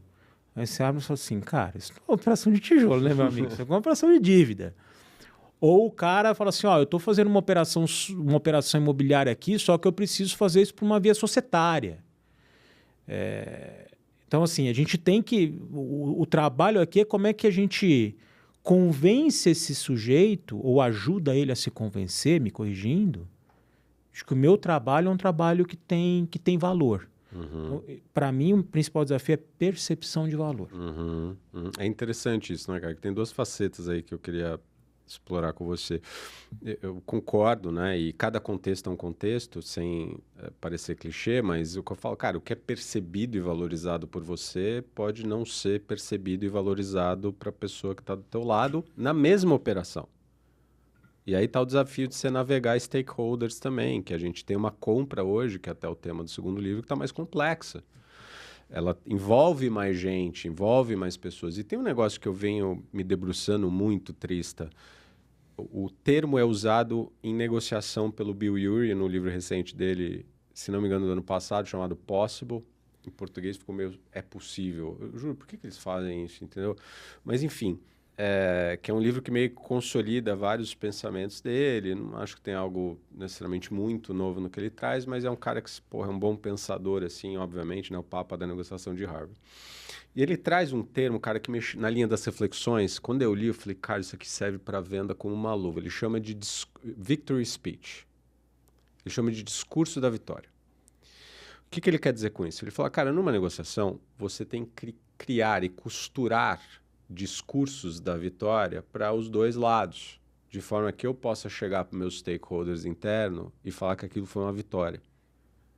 E o outro possa chegar para os stakeholders internos e falar, isso aqui foi uma vitória para mim. Ainda que ela invariavelmente envolva concessões. Tudo bem, mas você vai defender aquilo como uma vitória no sentido, cara, aquilo foi bom para a gente, né? Eu não posso lose face. Mesmo que eu não tenha poder de barganha, às vezes a vitória é essa para mim. Cara, não quebramos, né? Conseguimos fazer isso, salvamos a lavoura, salvamos o caixa. Então, tudo... É até por isso que eu tenho birra com negociação ganha-ganha fechada no meio do caminho. Eu falei, depende. Porque o significado de vitória depende de contexto. Por vezes uma vitória para mim vai ter sido, naquele momento, eu ter concedido um pouco mais porque eu estava passando perrengue. E eu vou considerar que isso foi... Lógico, condições normais de temperatura e pressão não necessariamente foi o melhor negócio que eu fechei, mas para aquela transação, para aquele contexto, para aquele objetivo, porra, para mim foi muito bom. Então essa é a minha birra com o meio do caminho, que eu acho que ele não é tão verdade, ele depende muito do contexto das partes. E quando você olha o discurso da vitória, eu penso sempre o seguinte, como que o Tristão, pensando em decisões coletivas, né? Diferente quando... E mesmo quando você tem a caneta, muitas vezes você também não quer só assinar, você quer ter um buy-in da galera que está com você. Então, o fato de você ter a caneta não necessariamente significa que você vai usá-la sem consultar, usá-la sem alinhar, né? Você tem outros stakeholders, né? Aliás, geralmente é um jeito ruim de você fazer isso. Até porque você tem share the load, né? Você faz um cover S também, enfim, tem várias coisas é por isso que a gente estar muito distante da dinâmica da compra, a gente está navegando no escuro. Então, o discurso da vitória é como que o Tristão está na reunião e ele tem que trazer lá a nossa contratação, ele está trazendo o projeto e ele vai falar por que ele quer o Tristão. O Tristão que é o Tristão é bom, né? Mas enfim, o stakeholder vai falar que é o Tristão. O que ele vai falar? Eu gosto do Tristão, ele é muito legal. Assim, quais são os elementos, como é que eu consigo subsidiar ele de munição, no bom sentido? Não sei porque a gente está com analogia de guerra, é horrível, né? Mas enfim, eu fui nessa linha, meu cérebro está aí. Elementos, boa. Como é que eu vou trazer elementos para ele justificar a escolha do escritório A versus B e C de uma forma inteligente, de uma forma que conecte com a visão de valor dele, de uma forma que conecte com o negócio dele, como é que eu consigo trazer aquilo de uma forma estruturada? Eu estou muito obcecado por isso, porque, desculpa que o raciocínio ficou longo, mas é porque eu estou também, de alguma forma, digerindo isso, né? Porque eu não vou estar presente em todas as discussões. Não vou estar. Eu vou tentar estar em boa parte, pelo menos nas principais, mas não vou, cara. Para quem viveu a empresa de dentro, não vou, o cara não vai. Por mais que você tenha ali, se o tempo é 100, né, para tomada de decisão, quanto que você vai conseguir estar presente percentualmente desse 100, né, cara? Você não vai estar 100%, até porque você não está lá dentro. Então, eu sempre fico pensando nessas reuniões onde eu não estou.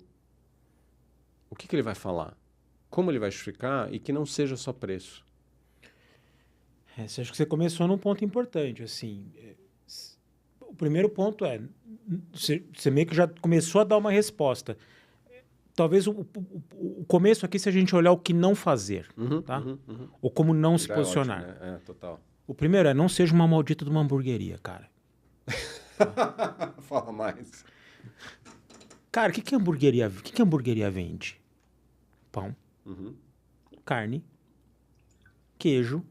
PCQ. Pão, PCQ, cara. E muitas vezes, a hora que você se posiciona como uma hamburgueria, você se posiciona com um pouco de diferencial competitivo. Porque, assim, são poucas as hamburguerias que se destacam. Cara, realmente, você vai abrir o teu iFood lá, você vai ter lá o teu suspeito de sempre, talvez por hábito. Ah, eu gosto do Joaquins. Por quê? Porque você sempre comeu lá porque teu pai te levava lá quando era criança. Sei lá.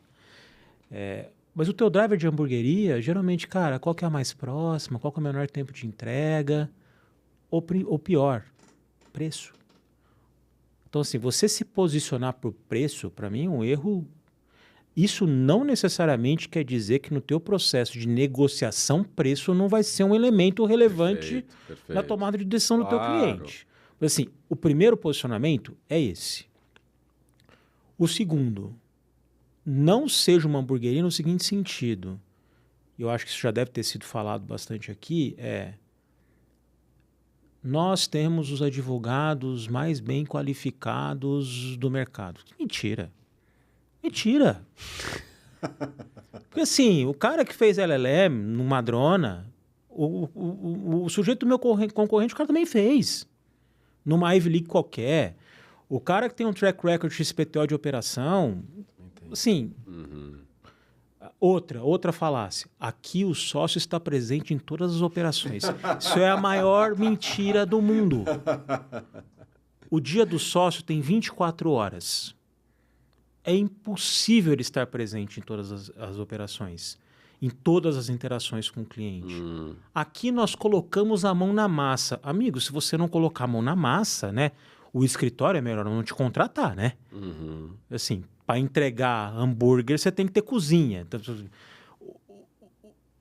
são lugares comuns que não convencem ninguém na prática. Sabe o que é louco? Só antes de você evoluir no seu assunto, que eu tô adorando. E tem um negócio que eu bato muito forte na tecla, que é o pensamento estatístico. O que eu quero dizer com isso? A gente tem que identificar as coisas que acontecem por causa de algo ou apesar de algo. E qual que é a conclusão, qual que é a falácia para mim desse raciocínio? Ô, Tristão, eu vendi assim, cara. Eu fui lá, falei do meu track record, falei que a gente tem LLM na NASA, que a gente tem os melhores, falei que eu coloco a mão na massa, que você vai ter meu número de celular, você pode ligar 24/7, a gente, te responde de madrugada, que não tem tempo ruim. E eu converti. Então, eu acho que esse é o grande equívoco, só fazendo um parênteses rápido, a gente não está conseguindo identificar, porque o mercado, de certa forma, vem num modus operandi muito parecido nesse sentido, e a gente não consegue identificar, porque a gente não traz método, não traz processo, não traz metodologia por trás disso, não traz dado mais que isso, o porquê que eu fechei aquela venda? A gente não faz essa pergunta, cara. E detalhe, né? Nem todo cliente vai te contratar pelo mesmo motivo. Exatamente, só que o seu discurso é igual. O meu discurso é igual. Mas, por outro lado, né, Bruno, eu acho que tem uma questão de você ler o teu interlocutor e entender por onde você vai fisgar o cara. Só que esse discurso tem que ser verdadeiro. E aí eu acho que tem um binômio, né? Eu tenho uma cultura de uma ética de trabalho. Eu acho muito difícil hoje, só um parênteses rápido, você se dizer assim, cara, qual que é o teu diferencial competitivo? Nem para pensar muito nisso, né? Sim. E no mercado cada vez mais comoditizado, é mais comum você falar os mesmos lugares comuns como se fossem diferenciais competitivos. Perfeito. Nesse mercado cada vez mais amorfo, uma massa de argila, né? O prestador de serviço é uma argila. O que eu também não acho que dá para você fazer é ser a mística do X-Men. Uhum. Se transformar naquilo que o teu cliente deseja que você seja, eventualmente diferindo um pouco ou muito da tua cultura e do teu jeito de trabalhar. Então, no final do dia, aonde que eu acho que é o grande diferencial competitivo na hora de você trazer o cliente para junto de você? Cara, eu tenho uma cultura, eu tenho um jeito de trabalhar, mas eu sou adaptável e eu sou um cara que te ouvirá para atender às suas necessidades.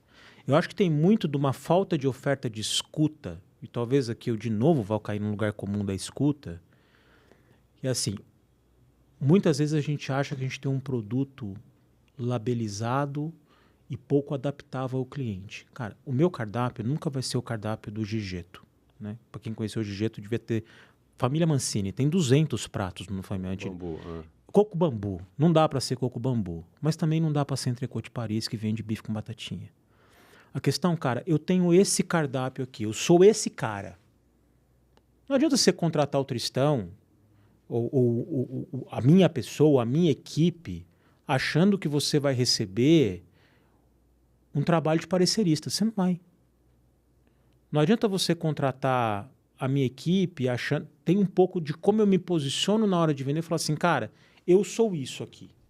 Mas dentro do que eu sou, eu consigo me adaptar para atender o teu perfil. Mas vou te falar, cara, eu tenho uma visão que é uma engenharia reversa. Vou te explicar por quê. E aí você falou, eu preciso entender, eu preciso sacar o meu interlocutor. Como que você faz isso, né? Me preparando bem, trazendo boas provocações, sabendo fazer boas perguntas, escutando tudo que você falou.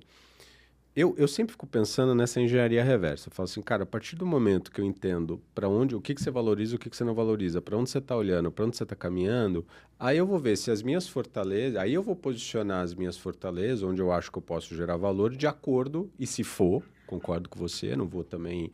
Vou te dar um exemplo, cara. Eu recebi uma mensagem hoje de manhã, mas quando sair esse episódio eu já vou ter respondido, porque eu quero responder com calma, um cliente que já me contratou bastante, mas eles me mandaram uma mensagem falando, Bruno, a gente está desenvolvendo a gente tem uma demanda aqui que a gente queria conversar com você para fazer cold call, para ter um projeto de fazer cold call. A minha resposta com muita educação vai ser, cara, não sou eu. Você não acredita Eu não acredito em cold call. Eu acredito em Smart Call. Quer discutir Smart Call? Vamos discutir Smart Call. Então, é até interessante, não há coincidências, né? Eu estava hoje de manhã num projeto de consultoria e uma sócia foi muito curioso, porque ela ouviu um podcast, ela ouviu um dos episódios daqui. Estou tentando lembrar com quem que foi que ela ouviu. Que a gente estava falando sobre esse negócio quando você não tem. Então, o cara chega me pedindo, vamos trazer aqui para minha lojinha. Bruno, eu preciso de um, sei lá, de um negócio de precificação, ter uma modelagem financeira. Cara, não sou eu. Eu posso dar pitaco de negociação, posso ajudar, né, dar umas ideias, mas não sou o cara que vai fazer a modelagem, rentabilidade e tal, não sei o que, não. Aí, de duas uma, que eu acho que era o que a gente estava falando no episódio que ela trouxe, aqui esse é um episódio mais antigo. Ela falou assim, aquilo me deu um estalo, porque ela tinha tido um cliente dela, que tinha pedido um negócio para ela, que eles não faziam. Assim, ela não sabia se eles faziam ou não lá dentro. Escutava um escritório grande, ela foi averiguar e falou, porra, a gente não faz. E é um cliente que eu estava batendo na porta há muito tempo. Então dá aquela dorzinha no coração. Ela conversou bastante, a galera falou, porra, não rola. E ela virou pro cliente e falou assim, puxa, infelizmente a gente não faz. E morreu aí. Aí ela ouviu o episódio de manhã, ela estava me contando isso, que foi ontem. Ela falou, ouviu o teu episódio que você estava falando, cara, eu tô preocupado em ajudar. Porra, se é de alguma forma eu tô querendo resolver o teu problema, resolver o teu BO, não vou te deixar, na medida do possível, não quero te deixar largado ali sem ter nada. Óbvio que isso pode gerar um referral. Porra, eu tenho um parceiro que faz precificação super bem, eu vou indicar pro cara, alguém sério, alguém bacana, isso vai ser bom.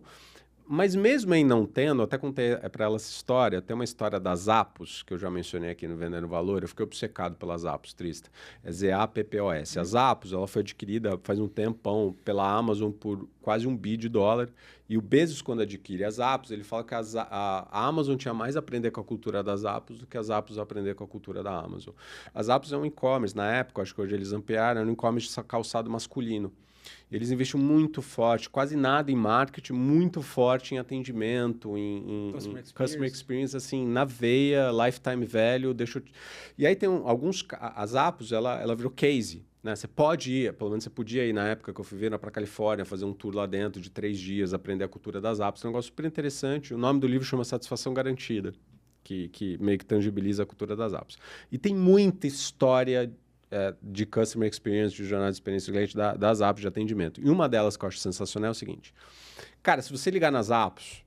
Perdão, vamos voltar atrás. Fui lá comprar um tênis, porque tênis é febre também. Fui lá comprar um tênis, está fora de estoque, cara. E é o tênis que eu amo, é um tênis que eu uso sempre. E aí, primeiro, quando é que você liga para um e-commerce? Quando você tem problema. Quando você tem problema. Então os caras... Olha só a visão de negócio dos caras, trista. Eles falam, esse é um momento... fundamental de marketing. Porque eles falam o seguinte, a depender de como eu resolvo isso, como eu lido com esse BO do cliente, eu vou fidelizar o cara. Quanta empresa que deu um BO, eles lidaram tão bem com aquilo, você ficou tão impressionado que o boca a boca foi positivo. Você conta como uma história de sucesso, cara. Você fala, porra, cara, os caras me ajudaram e tal. Histórias reais, tá? O cara liga lá nas apps e fala, pô, eu amo o tênis tal, eu vi que tá fora de estoque, não vi se tem uma previsão tal. O cara, pô, deixa eu checar aqui. Ele vira para falar, senhora, sei lá, a gente realmente peço desculpas, está fora de estoque, a gente só vai repor esse estoque daqui a umas 3 semanas. Não sei se é um prazo muito... Puta, cara, eu vou ter um casamento, eu queria usar esse tênis e tal. Tá, só um minutinho, juro por Deus, atenção. Assim. Senhor, eu vi aqui na Centauro que tem o tênis em estoque, eu tô te mandando o link aí para você comprar. Se você quiser, obviamente. Aí você ouve essa história, você fala, cara, o cara é maluco. O cara tá vendendo concorrente. O cara tá vendendo concorrente. Mas, cara, olha só. Ele tá olhando... Você tá solucionando, você tá tendo uma necessidade do teu cliente. Não, e ele tá olhando não para aquela interação. Ele tá olhando para ela no tempo. E aí você fala o seguinte, se eu tô interessado... E aí o resumo da ópera, assim, só para terminar aqui, que ficou longo o raciocínio, ela tava me contando que eles não tinham um parceiro para aquela determinada demanda, mas ela lembrava de um amigo dela, que não sei o que lá, ligou pro cara e falou, porra, você faz? Ele falou, super fácil, já fiz algo parecido e tal. E ela ligou para a amiga dela e falou, conversei com fulano, se você ainda tiver com essa demanda, ele falou que está à disposição. E ela super ficou agradecida. E elas estavam tentando marcar um almoço, que no meio dessa troca de mensagem, foi meio que ficou de escanteio. Tipo, a potencial cliente não falou mais sobre o almoço. Ela foi lá, indicou, falou com o cara, ela falou, by the way, já vou marcar, a cliente, vou marcar o almoço. E ela tava me contando, ela falou assim, cara, eu falei, é muito como você tá se colocando. Se você tá se colocando como alguém que tá preocupado com aquela pessoa. Então, eu acho que essa visão curta prazista da venda, lógico, eu sempre falo isso, você tá com dificuldade de manter suas luzes acesas, é outro esquema. Aí não tem tu, vai tu mesmo. Aí você vai ter que, às vezes, sacrificar, ou você está querendo construir track record, sempre falo isso. Mas no frigir dos ovos, cara, eu acho que se você começa, e parece autoajuda barata, né? Se você começa a olhar muito mais nesse lugar de interesse, porra, deixa eu te entender, deixa eu fazer boas perguntas, e ver se é um fit ou não, e ver se vai fazer sentido ou não, porque em não fazendo, eu ainda vou ver se eu vou conseguir te ajudar, indicando ou não. O Seth Godin fala sobre isso, né? Se você nunca indicou o teu cliente para outra empresa, né? Eventualmente está um concorrente, você não está fazendo o teu trabalho, porque chances são que você está tentando fazer o que você está falando. Você está se diluindo e, ao se diluir, você começa a meter os pés pelas mãos. Eu acho que eu vou além, Bruno. Para além daquela situação onde você não tem no cardápio o produto, e aí também você pode avaliar se você tem a escolha de desenvolver o produto para aquele cliente. Você está recebendo muita demanda também, enfim. Isso já aconteceu algumas poucas vezes comigo, mas já aconteceu. É assim, cara, eu não sou a melhor pessoa para te atender. Uhum. Difícil dizer não, né?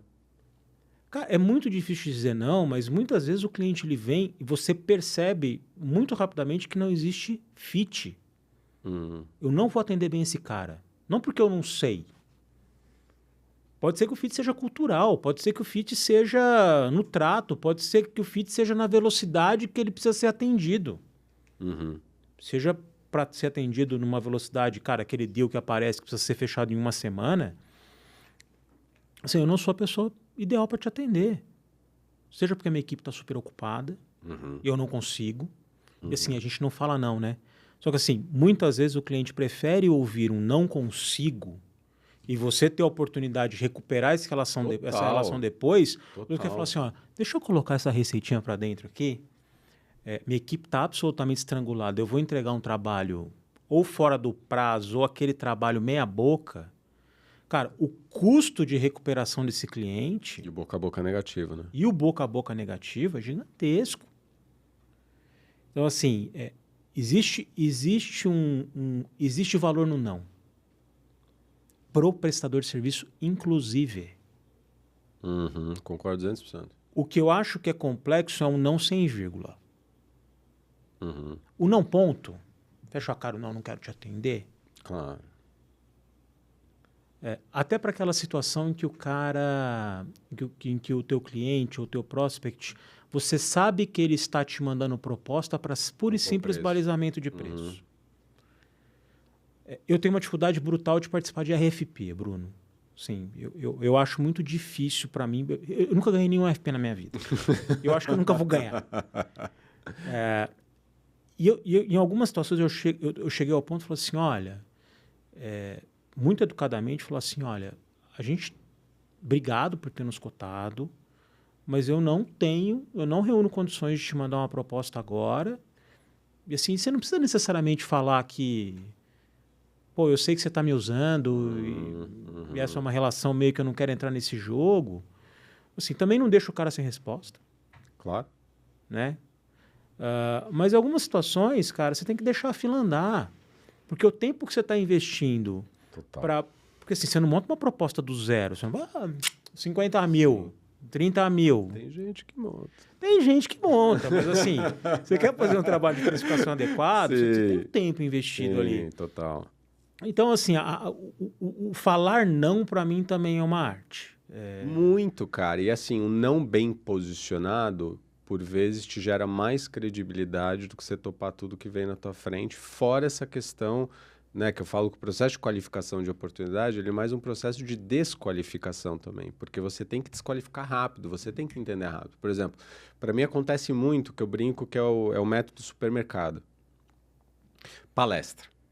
Palestra é uma... Cara, depender de onde está indo, é diferente do cara, porra, Bruno, eu quero você. Porque, pô, a gente quer falar sobre BD, a gente quer falar sobre desenvolvimento de negócio, quer falar sobre... Vem já com... tem uma demanda que se encaixa muito nessa fortaleza, o cara fez um filtro, o cara fez a due diligence. Mas tem a galera que está procurando palestrante. Então o cara vem... quanto você cobra numa palestra? Que a gente vai ter você ou o Bernardinho. Você, né? eu, o Karnal, entendeu? Você, eu, como já aconteceu, não dividir palco, mas tá no mesmo evento com o Karnal. Puta, cara, aí é supermercado que eu brinco. Aí, Tristão, o negócio é o seguinte, eu já vejo que eu não tenho alavanca de diferenciação, a pessoa tá ali shopping around, e nem é que ela necessariamente tá fazendo balizando preço, tá ali só me usando para compor preço. Ele tá se a tomada de decisão tá completamente confusa, às vezes muito olhando para entretenimento, acontece isso muito como palestra, né? O cara tá mais vamos pegar um palestrante aqui. Cara, nessas horas eu brinco que é proposta no peito. Eu mando por e-mail. Fala, uma palestra comigo é tanto. Nunca fechei. Na vida, mas a pessoa também nunca voltou. Então, nesse caso, para mim, também é um não. Você fala, mas você mandou... Cara, eu mandei por e-mail. Porque eu falei, cara, isso aqui não vai evoluir. E tem os nãos, como, quero investir em cold call. Eu já ouvi muito também. Bruno, a gente tá num negócio que é meio faca na caveira. Eu falei, cara, não sou eu. Essa venda a qualquer custo, essa venda agressiva não é o meu estilo, assim. Tem gente que vai te atender muito melhor nisso. Só que você fazendo isso com diplomacia, você fazendo com empatia, é até engraçado, porque eu tenho histórias de pessoas que durante anos, e você sabe quem é, não me contratou, mas me indicou. Um amigo nosso em comum. Porque você causou um bom impacto, mas... Puta, de repente, naquele momento, para aquele contexto, com os stakeholders, ele não conseguia convencer naquele momento que o negócio, né, fazia sentido. Só que ele foi impactado. Então, eu sempre penso nisso. E a pessoa pode mudar. Então, se eu posiciono não com empatia, com diplomacia, você tem que lembrar que a pessoa, por mais que ela seja PF, ela tem que responder dentro de uma PJ. Então, às vezes, ela gostou, ela quer. Sim. Quantas ligações você recebeu? Porra, Tristão, eu queria ter fechado com você, cara. Algumas. Mas sei lá o quê. Aí vem a justificativa. Você sabe que é genuíno. Você sabe que a pessoa não precisava te ligar e falar isso. Aí você fala, porra, cara... Ou, de duas uma, ou muda o contexto lá dentro e isso pode me gerar uma janela de oportunidade, ou aquela pessoa muda.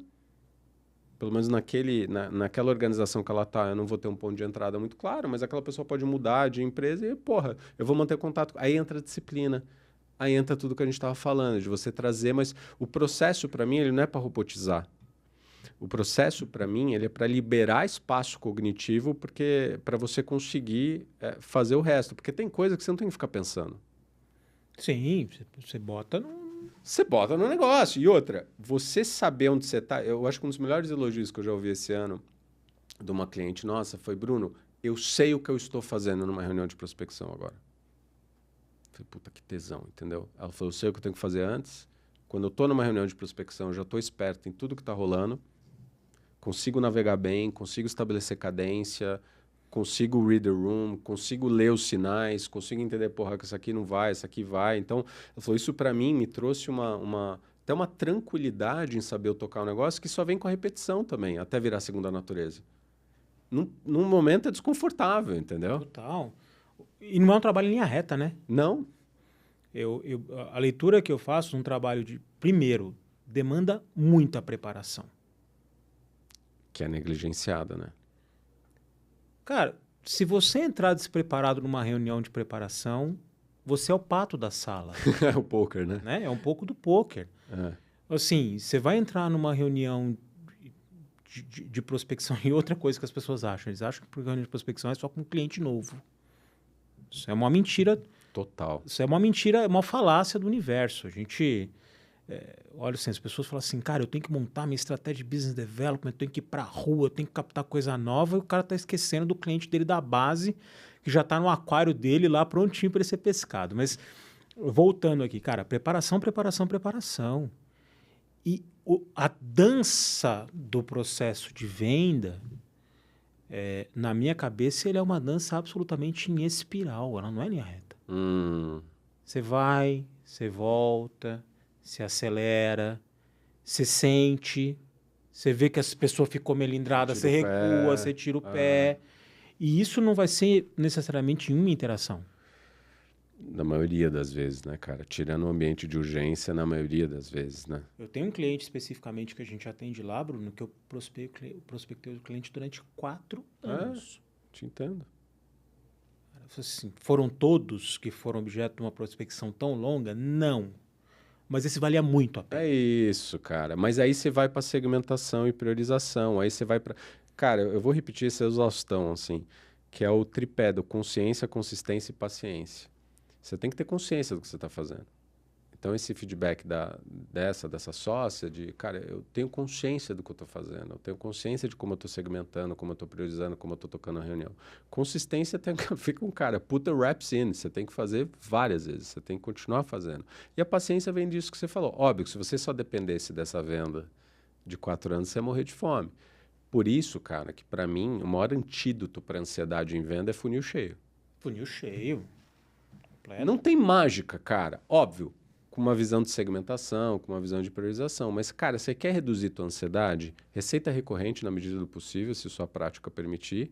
Né? Suas contas estão relativamente bem endereçadas ali. E funil cheio. Quando você está com o funil cheio e você está com um certo nível de receita recorrente, sabe o que vai acontecer, Tristão? Você vai converter mais.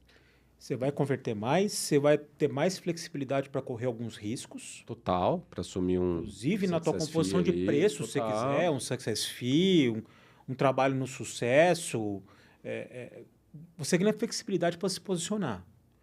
E aí também não cair na armadilha de que funil cheio funil cheio e de preferência bem qualificado, né? Ah, não, mas daí entra a consciência.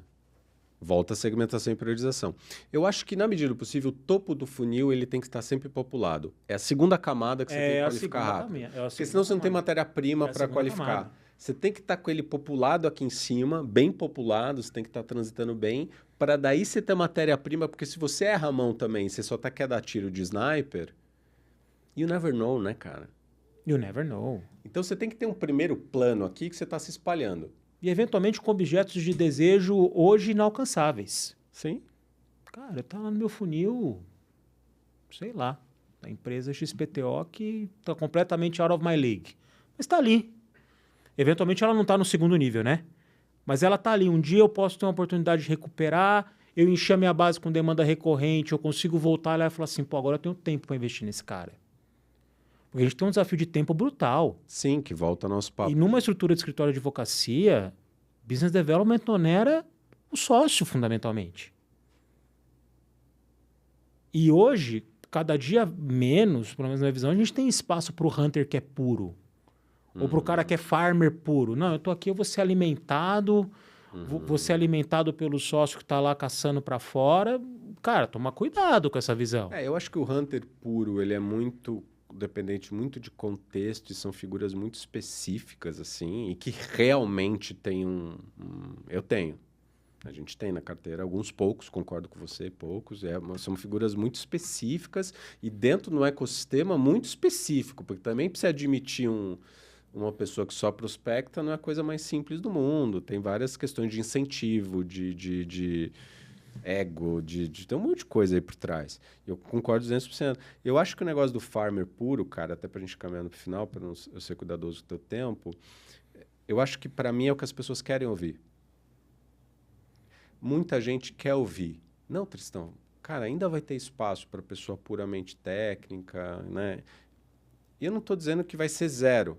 Você tem os off-council, você tem a carreira Y ainda, que pode permitir. Mas, cara...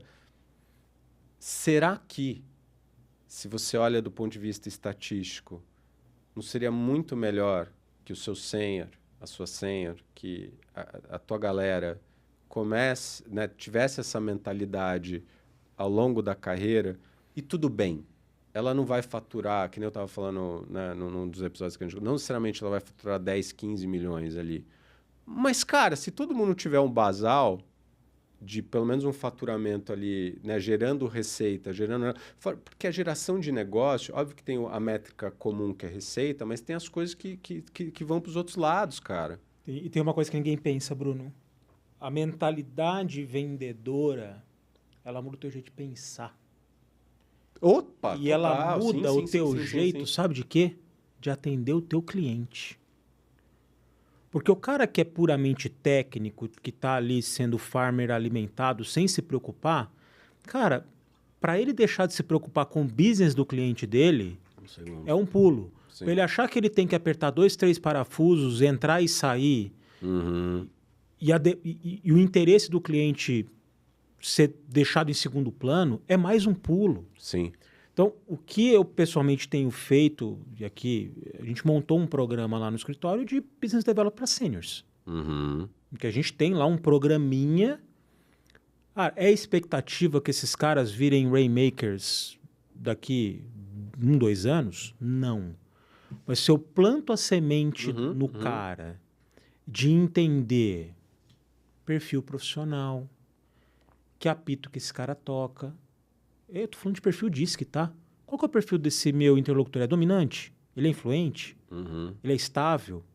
Ele é o cara da conformidade? Cara, isso muda a maneira de eu me dialogar com o meu cliente e com o meu interlocutor.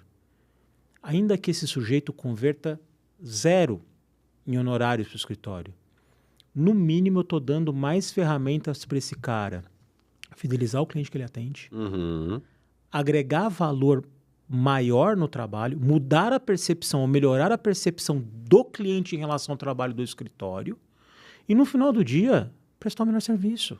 Então, assim, essa ideia de que a frente de business development ou de vendas, ela serve pura e simplesmente para geração de receita para uma instituição, ela é uma verdade até a página 2. Concordo. Assim, isso está no DNA da minha prestação de serviço. E vendas, para mim, ela tem que ser olhada num sentido muito mais lato, muito mais amplo da palavra. Tudo. Um processo de convencimento, um processo Óbvio, de venda. ela vai eventualmente se tangibilizar em dinheiro no bolso? Provavelmente. Mas assim, não está só aí. Tem tantos intangíveis que você coloca aqui na ponta que assim, cara, você quer ser um farmer? Cara, se você for um farmer com boas noções de business development, você vai ser o melhor farmer. Com chapéu duplo, tá? Eu concordo 200%, cara. E até para... Você tocou num ponto que lá no começo da nossa conversa, que eu não queria perder, porque eu acho que a tua trajetória é uma trajetória muito legal de, né, quem acompanha isso há muito tempo. Eu quero falar especificamente sobre liderança. Você fez um comentário, até uma brincadeira, de você como você era como líder. E eu né, confirmo isso acompanhando você, que eu acho que você foi uma das pessoas que eu vi que mais se transformou e nesse aspecto, não só nesse, assim, né, a gente sempre vai evoluindo, mas que eu pude acompanhar. O que você sente que mudou em você como líder? O que para você foram coisas que eventualmente você não olhava e você passou a olhar? Ou como... Eu enxergo essa evolução e eu acho que você também. O teu approach em relação à liderança. Cara, é legal essa pergunta porque eu acho que tem alguns turning points na vida, tá? A resposta mais imediata para você é terapia. Adorei. Eu sempre, talvez até por conta do meu motor da insistência, eu sempre fui uma pessoa muito crítica, né? E muito pouco plástica em relação a entender perfis muito diferentes dos meus. Então, aquela coisa, cara, eu prefiro fazer o mesmo do que passar para alguém e ter que refazer o trabalho porque não veio do meu jeito. E eu lembro até hoje, assim, o que me motivou a ir para a terapia, e por isso que eu acho que é tudo muito, muito disciplinar, está tudo muito conectado. Isso deve ter sido, sei lá, 2013, 2014. Foi um dia, cara, eu não estava me aguentando mais. Sim, tem vezes que acontece. Eu não estava me aguentando mais. Sim. E eu falei assim, cara, eu preciso de ajuda. Eu preciso me relacionar melhor comigo e com as pessoas. Então, assim, tem um pulo do gato que é se conhecer. O segundo pulo do gato, para mim, foi entender, cara, que se eu... E assim, eu sou eu me desenvolvi como um líder por uma questão de necessidade, tá? Hoje eu acho que é algo que eu gosto, desenvolver pessoas eu acho que é algo que tá um pouco em algumas é uma das atividades que me traz prazer, que me traz realização. A equipe trabalha comigo há muitos anos, eu tenho gente que trabalha comigo há 6 anos, 5 anos, 4 anos. O turnover é relativamente baixo. Só que eu vou para um lugar comum, Bruno, é de fato se importar no relacional. E numa visão entre nós, é óbvio que humana, mas também utilitarista. Sim. Se eu for um bom gestor, eu vou estar com pessoas melhores treinadas, que me atendem mais rapidamente, que entregam um serviço dentro da minha ética de trabalho, daqueles valores que eu entendo que são corretos. Cara, isso demanda tempo e paciência. E isso me destrava valor onde? O valor mais escasso da humanidade hoje, chamado tempo. Uhum. Se eu tenho uma equipe bem liderada e bem treinada, e de novo eu vou voltar no tema da disciplina, eu sou um cara que acredita muito em organização, de trabalhar de maneira organizada. Uhum. Cara, me destravou tempo. Para eu fazer o quê? Para eu fazer business development, para eu ser conselheiro do escritório, para eu ter uma banda de rock, para eu cuidar melhor dos meus filhos. Uhum. Então, assim, a ideia, o meu desenvolvimento como líder, primeiro, ele é fruto de uma necessidade, como quase tudo na vida. A questão tem que investir, cara. E tem que ser genuíno. Barriga no balcão, né? Cara, é trocar ideia com gente, é não ser um idiota, não ser um babaca. No assholes. Assim, não seja um babaca. Acho que essa é a primeira questão. Não seja um chefe babaca. Eu fui um chefe babaca. Eu tive chefes babacas. Você não precisa ser um chefe babaca para ter autoridade. Você pode ser um cara legal, que trata bem as pessoas e que faz que as pessoas estejam trabalhando para você ou junto com você. Acho que para você menos, mas junto com você. Óbvio que para atender as necessidades da vida, para ganhar dinheiro, vamos ser objetivo. Mas, cara, pode ser uma viagem gostosa, né? Até porque você passa muito tempo, né? Porra. Então, hoje é o que eu gosto de fazer, de transmitir conhecimento, mas assim, dá um trabalho violento. A sociedade no história de advocacia, isso eu lembro quando eu cheguei na estrutura que eu estou hoje, eu falei assim, cara, essa estrutura aqui é uma estrutura que onera o sócio. O sócio ele é muito onerado. Porque assim, a gente tem que ser o quê? A gente tem que ser bom gestor. A gente tem que ser bom líder. A gente tem que ser bom vendedor. A gente tem que ser bom tecnicamente. A gente tem que ser bom gestor de relacionamento com o cliente. A gente tem que fazer faturamento. A gente tem que pedir reembolso de despesa. A gente tem que ter DR com gente da tua equipe porque... alguma coisa. Porque a mãe tá doente, porque a minha mulher tá doente. Assim, cara, é muito difícil ser tudo ao mesmo tempo. Só que no final do dia, cara, a demanda tá aí. É o job description. É o job description. Então, assim, é foda pra chuchu. É difícil. Tem uns pratos que vão cair no meio do caminho. E é a questão também de você se perdoar dos pratos que estão caindo no meio do caminho. Mas é uma estrutura que onera. E se você não olhar para todas, porque pelo menos você tem que estar olhando. E saber assim, ó, esse pratinho aqui eu vou deixar cair, tá bom? E tá tudo bem. Tá tudo bem. O problema é quando o pratinho tá rodando lá caindo e você não tá nem aí para a hora do Brasil. A tua equipe tá afogada, trabalhando de maneira ineficiente e tudo mais, porque você tá na rua só vendendo. Ou porque você tá preocupado só em atender o teu cliente. Então, volto para o começo da nossa conversa. Gestão de tempo, disciplina, organização. Dá para fazer um pouquinho de tudo. Tem custo, obviamente. Tem uns pratinhos que vão cair no meio do caminho mesmo, tá tudo bem. Saiba que eles estão caindo, tenha consciência de que você vai deixar derrubar. E depois, assim, você vai pegar e colocar eles para rodarem de novo. Mas para mim a chave cara, entenda o teu papel. Ou os seus papéis, porque eles vêm no plural. Sim. Né? E a hora que você conseguir ter o entendimento do papel, vai ficar mais fácil você ter visão daqueles que você precisa dar uma reforçada aqui, dar uma tirada de pé ali. Ó, cara, agora eu não vou conseguir me dedicar o tempo que eu precisava em fazer BD, porque eu tô afogado de trabalho e eu tô com um sênior meu saindo do escritório. Tô te dando um exemplo. Pô, legal, mas assim, é consciente. Decisões conscientes, né? E me faz... Para mim, isso facilita muito como é que eu recupero isso depois. Pô, eu sei que eu deixei cair. Eu tenho consciência que eu deixei cair. Pô, eu destravei aqui, eu tenho que voltar para cá. E esse voltar para cá exige também o quê? Disciplina. Sim. Então, Então, assim, é um trabalho, cara, de formiguinha, de todo dia, né? E honestamente, não tem, para mim, não tem muito segredo. Assim, é autoconhecimento, tô aprendendo, sigo fazendo terapia, tá? Eu também. Minha terapeuta me liberou de 2 vezes por semana, aí agora eu tô indo uma vez só por semana. E é isso, Bruno, é dia a dia, cara. Não, sensacional, cara. Parabéns, assim, eu acho que a gente nunca teve problema trabalhando junto, então não posso atestar aí esse teu lado aí que você disse. Acho que pra gente, a gente sempre se deu muito bem. Verdade. Sempre foi bem tranquilo, somos amigos até hoje. E, cara, pra gente fechar aqui, pra não tomar mais teu tempo, eu queria fazer uma pergunta que eu nunca fiz aqui. Faça. No Vendendo o Valor, que na verdade é um lugar que eu já pincelei aqui, mas eu acho que a tua história na arte marcial é uma história muito legal. Né? E qual que é o papel para você hoje da arte marcial, né? Na verdade, a gente tem que agradecer a Gabi. Verdade.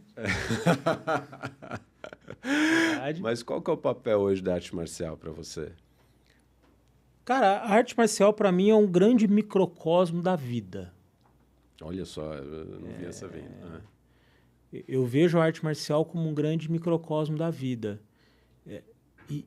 Cara, você não precisa necessariamente estar praticando a arte marcial para ter uma mentalidade de arte marcialista, mas eu acho que uma coisa alimenta a outra. Uma coisa alimenta a outra. Tanto é que, cara, você reconhece um arte marcial, é tipo que nem maçom. Talvez você vai reconhecer um arte marcialista de trocar ideia. Cara, a arte marcialista caiu na minha vida absolutamente por um trote que a minha esposa me passou. A gente tinha acabado de se mudar de apartamento. E tem uma escola de artes marciais literalmente atravessando a rua do meu apartamento, do meu prédio. E um belo dia a Gabi chegou e falou assim, eu queria fazer luta, fazer artes marciais. Você não quer ir aqui comigo visitar aqui a escola? Era um sábado à tarde. Falei, pra você, né? Não, é pra mim. Tal. Nunca tinha me envolvido com isso na vida, com artes marciais. Atravessei a rua, conhecemos a escola e tal. E logo na sequência falou só, quando vocês vão fazer aula experimental? Vou lá na terça-feira, vou fazer aula experimental. Falei, marcado. E você, Gabi? Não, eu não vou fazer aula experimental nenhuma. Que vai fazer você. E foi isso foi em outubro de 2019, um pouco antes da pandemia. E cá estou. Depois eu vim a descobrir que, por essas coincidências da vida, que o Bruno era faixa preta da escola. Enfim, a gente já treinou juntos, já fizemos aulas juntos. Enfim, o Bruno... Você é quarto dan, Bruno? Quarto dan. Quarto, eu tô mais atrasado, mas estou no caminho. E para mim, eu acho que a ideia de você ter... Eu acho que 2 coisas que a arte marcial me trouxe, tá? Eu acho que a ideia de que nenhuma progressão é linear. Nenhuma evolução é linear. Eu lembro quando eu saí da verde para azul, eu virei pro mestre e falei assim, cara, eu piorei. Assim mesmo. Eu piorei, o chute tá pior. Ele falou, calma. E ele me trouxe isso, nenhuma progressão é linear. E aí eu volto para minha postagem do LinkedIn, isso é um outro jeito de falar assim, respeite o tempo das coisas. Siga no caminho respeitando o tempo das coisas. Isso a arte marcial me trouxe assim. Mas você tem que seguir. Que aí alta disciplina. Você tem que seguir. E uma outra coisa que a arte marcial me trouxe é o senso de camaradagem de quem está lá dentro. Pode parecer muito individual, né? Cara, pode parecer muito individual, mas no final do dia, o cara que está ali, quem não entende a mentalidade não fica. O sistema expurga essa pessoa. De entender, cara, que você não tá lá só para se desenvolver. Você tá lá aprendendo com o outro. Eu vou te falar que eu já aprendi muita coisa com menos graduados que eu. Sim. E já troquei muito com muita gente lá. Então tem essa ideia da camaradagem, da troca, que para mim é muito diferente assim, de qualquer coisa que eu tenha experienciado. Cara, rompi meu ligamento de joelho direito há um ano e meio atrás, mais ou menos, fazendo sparring. um sparring com o mestre, sozinho, assim, fui dar um chute e rompi meu ligamento. Estou voltando agora. E o processo de volta para mim também foi importante. Está sendo importante. Porque é um pouco de, cara, como é que eu volto a me reconhecer naquele papel que eu abandonei há 1 ano e meio atrás? É reconhecer como é que o meu corpo funciona diferente com o ligamento reconstituído. Assim, como é que eu vou executar o chute tal com um novo centro de gravidade, de reequilíbrio no meu corpo? E isso me faz aprender, cara. Assim, no final do dia, e aí voltando ao meu motor, acho que o motor da insatisfação é um pouco disso. Como é que eu vou fazer diferente? Como é que eu vou fazer melhor? E isso a arte marcial me leva para um campo de jogo que, se você não tiver essa mentalidade, você vai parar no meio do caminho. Não tenho dúvida, cara. Assim, a quantidade de gente que eu já vi começar, eu falo com motivação e estratégia de curto prazo, entendeu? Assim, porque no final do dia, você começa com um tesão ali, né? Eu já vi muito isso, cara, passando. Só que aguentar esses altos e baixos de regressões, de lesões, de voltas, de recomeços e também, eu acho que muita gente quando começa, eu comecei muito novo, né? Eu comecei em 98, na verdade, porque eu comecei treinando karatê e tal, e o objetivo era a faixa preta, Aí você pega. Você fala, e agora? Você não sabe nada. E agora? Não, você fala, fudeu, desculpa, meu francês aqui, fala, ferrou, porque agora, enfim. E aí eu acho que é uma jornada que para mim mistura várias coisas. Tudo que você falou de senso de comunidade, de troca, de saber ouvir, de grupo. E também humildade no sentido de, porra, cara, é isso, você saber respeitar também as suas mudanças, porque, cara, eu não sou o moleque que eu era lá atrás, então tem coisa que eu não consigo mais fazer. Até outro dia o nosso mestre foi dar um chute frio, porque eu falei para ele, para com esse negócio, porque ele tem 35. Né, 34. Eu falei, para com esse negócio de não aquecer e querer dar chute, que você já não é mais tão novo assim. Aí ele foi lá, tava todo zoado. Eu falei, tá bom, bem-vindo, welcome. Só vai piorar. Não, brincadeiras à parte, mas, cara, eu acho que para mim pra gente fechar, né? Eu acho que pra mim é uma grande história, Trista, tua, assim, cara, bonita de ver, sabe? Acho que terapia, eu acho que todo mundo devia fazer terapia. Mas, cara, você sempre foi muito, muito, muito bom tecnicamente, muito fora da curva, na minha opinião, mas além dessa admiração que eu já tinha por você nesse lado, eu acho que é uma trajetória muito bonita de ver no lado pessoal. É que a vida é uma só, né? Mas nas caixinhas, né? Nessa caixinha profissional, de como você encara as nossas trocas, as nossas conversas. Eu adoro conversar com você, trocar com você. Então, eu acho que para mim foi muito legal te ter aqui. E, porra, te parabenizar por e que continue, né, toda essa tua jornada aí. Obrigado por ter vindo. É isso, cara. Foi um prazer, foi legal demais. Muito assunto, hein? Passando Tinha mais coisa aqui que eu não fui. E, cara, só agradeço. Parabéns aí pelo Vendendo Valor. Eu acho que você presta um serviço gigante para a advocacia, Bruno. Eu acho que você é um cara que começou no meio do mato. Quando você começou era mato. É um cara que abriu picada. Obviamente você não é o primeiro cara a falar de vendas, mas acho que no setor jurídico foi um cara que levou o trabalho a sério com um nível de profundidade que a gente não tinha aqui. Então, para mim é uma honra estar participando desse bate-papo contigo e tenho certeza que só vai vir coisa mais e mais boa aí para você e na tua trajetória. Valeu, querido. Comigo sempre. Boa, tamo junto. Você ouviu o Vendendo Valor, o podcast da Strunz, com apoio da ESPM.